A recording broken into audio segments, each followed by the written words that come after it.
sit here.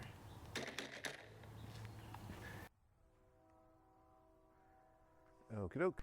So here is my maximum effort honest review of the Tesla Model 3 dual motor.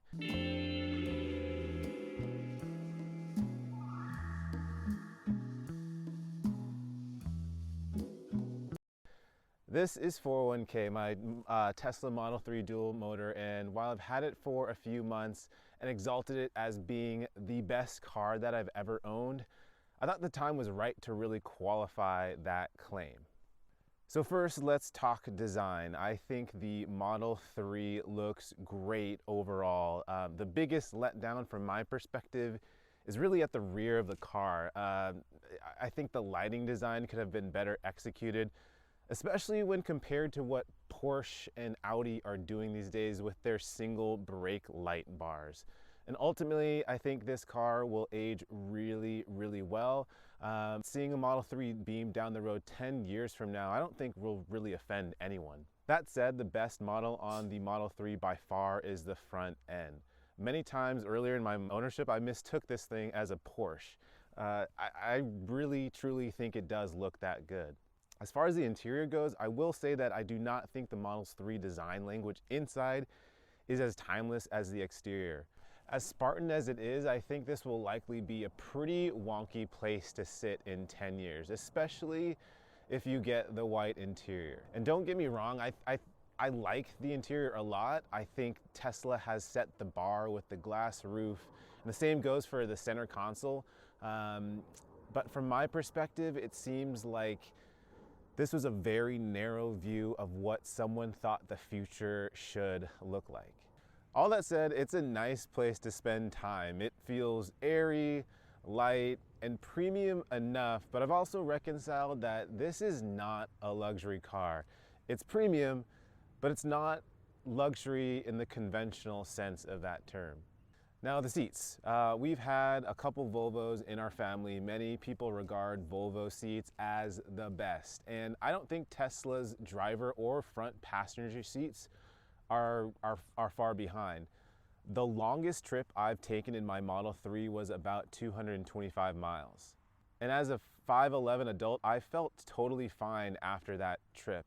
Embarrassingly, this trip was before I discovered that this car does in fact have lumbar controls on the sides of the seat.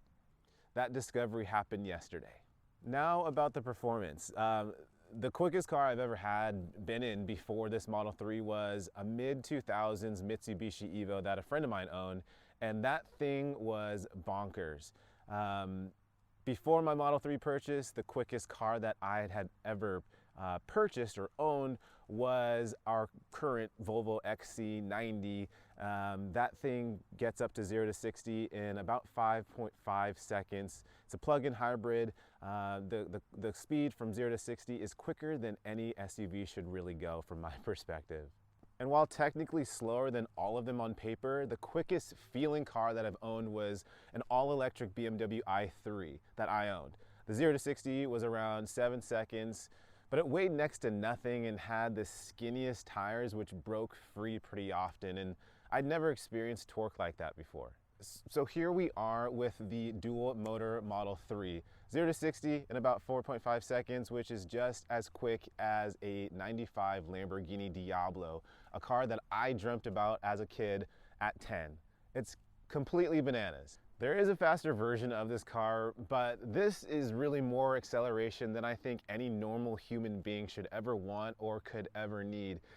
It's really the most appropriate kind of stupid. On to the practicality of this car, and I'm reluctant to really talk about this because it really doesn't come from an authentic place.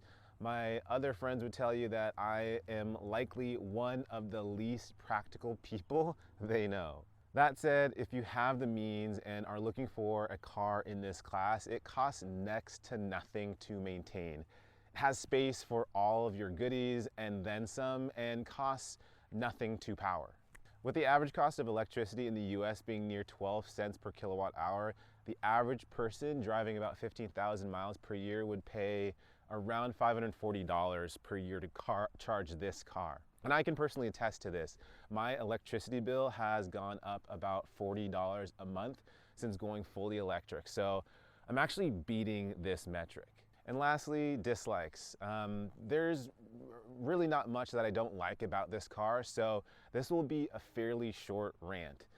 Tesla service is the best and worst. My benchmark for that really is BMW. They have the best service hands down. They're efficient and super accommodating. It's truly a lovely experience. And that's the best summarized description for BMW service. It's just lovely.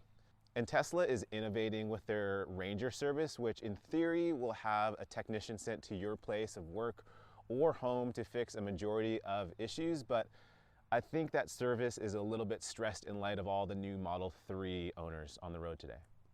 I had a frunk latch fail on this Model 3, and it took over 2 months to get that one thing fixed for various reasons. One, my first appointment was a month out, and when that date came, I was notified that the part that I needed wasn't in stock. And I had to essentially wait another month or so to get that fixed. Really not a good look. Plus, I literally had junk in the frunk that I needed to get out. Tesla's service is the best because of its sheer potential. I think the Ranger services offered will catch up. I also think that Tesla will be able to diagnose and fix more software issues on a one-to-one basis in the future. Both those things together are game changers to people on the go and wanting to save a little time. Okay, so that's it. This is my review of the Tesla Model 3. I gotta go. I need to hustle to get to the grocery store to get a few groceries, but before I do, I would totally appreciate your subscription to my grand experiment here. Thanks so much.